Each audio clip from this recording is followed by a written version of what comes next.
पेश कीजिए postmortem report और जो भी डिजिटल रिकॉर्ड्स हैं, वो सारे डिजिटल रिकॉर्ड्स को जो आपने कंपाइल किया है, वो रिकॉर्ड्स हमें दे दीजिए। वो रिकॉर्ड्स आज कल में अदालत के पास पहुंच जाएगा।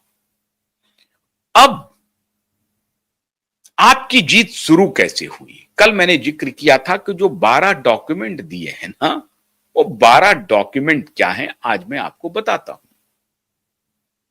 उसमें से ऐसा कोई डॉक्यूमेंट नहीं है जो कोर्ट में 2 मिनट भी टिकेगा।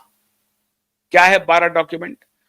6 टेस्टिमनी है सतीश साल्यान की, 4 टेस्टिमनी है उनके मां की, और बाकी इधर उधर का कोई कुछ कुछ पेपर, ये पुलिस वहां गई, ये पुलिस वहां गई, बस ये 12 डॉक्यूमेंट उन्होंने सुपुर्द किए हैं और दिशा के वकील को भी वो 12 डॉक्यूमेंट मिल गए हैं। अब उन 12 डॉक्यूमेंट में जिक्र है इस बात का कि हमने सतीश साल्यान से ऑन रिकॉर्ड हमने तहकीकात कर ली और सतीश साल्यान हमारी जांच से संतुष्ट थे। सतीश साल्यान ने किसी पर आपत्ति दर्ज नहीं की और सतीश साल्यान की पत्नी दिशा की मां ने भी कोई आपत्ति दर्ज नहीं की। अब इसी दोनों आर्गुमेंट से हम लोगों का जो आर्गुमेंट था कि सरकार ने किस प्रकार से दबाव बनाए हैं, सरकार ने किस प्रकार की गुंडागर्दी है, उसका सीधा सबूत सतीश साल्यान है, जिंदा सबूत है और सतीश साल्यान की पत्नी है।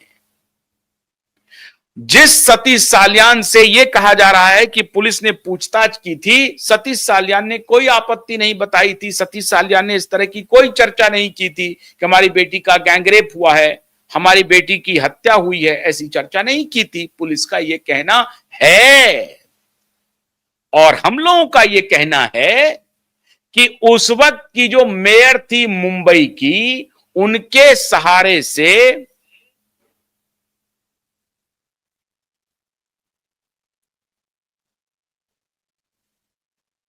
एक सेकेंड,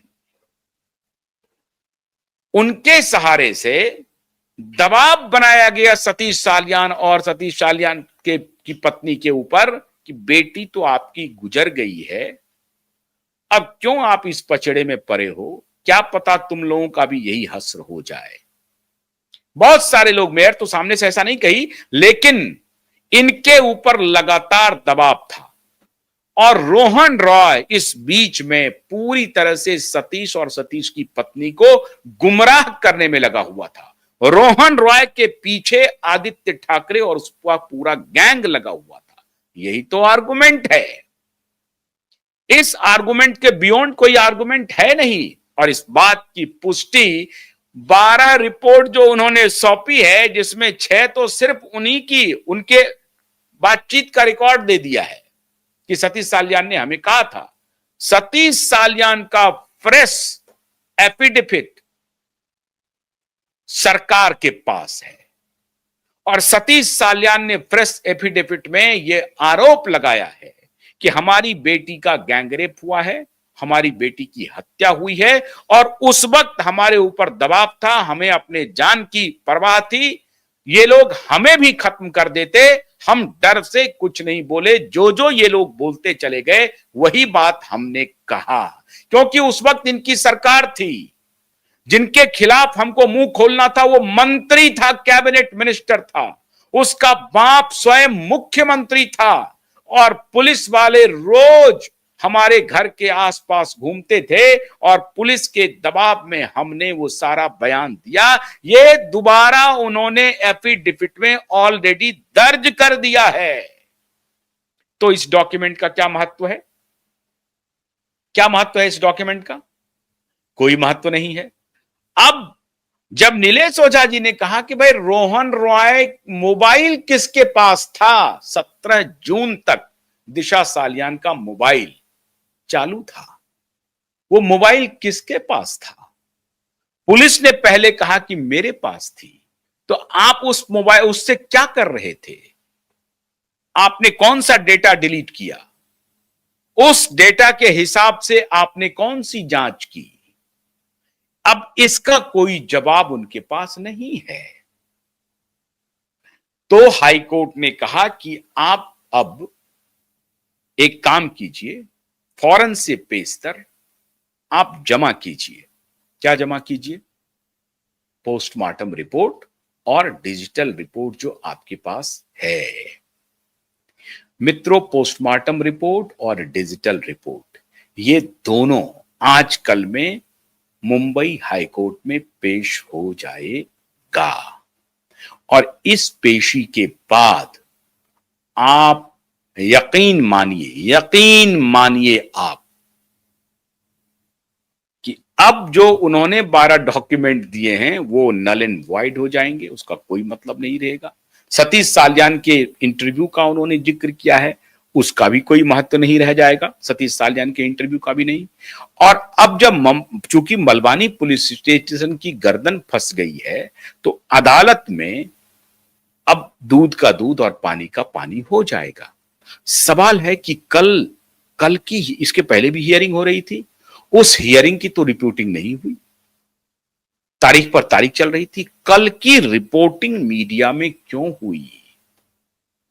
अब मीडिया को लगने लगा है कि दिशा सालियान का केस एक ऐसे मोड़ पर supreme court high court litigant association ने और हम लोगों के अभियान ने ला दिया है जहां से न्याय की आस जग गई है और यह केस पूरी तरह से खुल गया है। अगला 1-2 हियरिंग के बाद यह केस पूरी तरह से खुल जाएगा और इस केस के खुलते ही सुशांत की जो सुनवाई 20 दिसंबर को होनी है वो अब इससे पूरी तरह से लिंक हो जाएगा।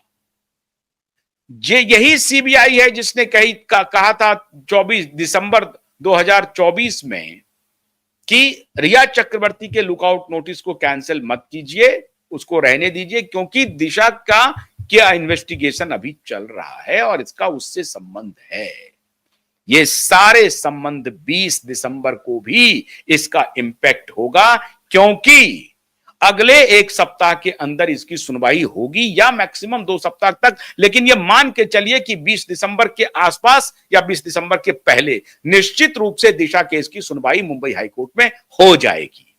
तो ये जो 12 डॉक्यूमेंट दिए हैं जिसमें स्टेटमेंट है उनकी दिशा की मां का और दिशा के पिता का सतीश साल्यान का, ऑलरेडी सतीश साल्यान ने उस अपने पुराने स्टेटमेंट के बारे में बोल दिया है, एफिडेविट पर कोर्ट में एफिडेविट दर्ज कर दिया है कि मुझे दबाव था, मुझे डराया गया था और मैं डर के कारण जो कुछ भी वो कह रहे थे वही मैं मान रहा था। तो ये ऑलरेडी खत्म हो चुका है ये आर्गुमेंट टिकेगा नहीं कोर्ट में।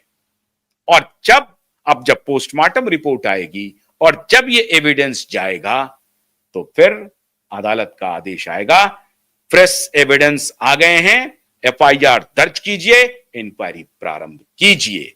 तो जीत की शुरुआत कल से हो गई, आप आधी लड़ाई जीत चुके हैं।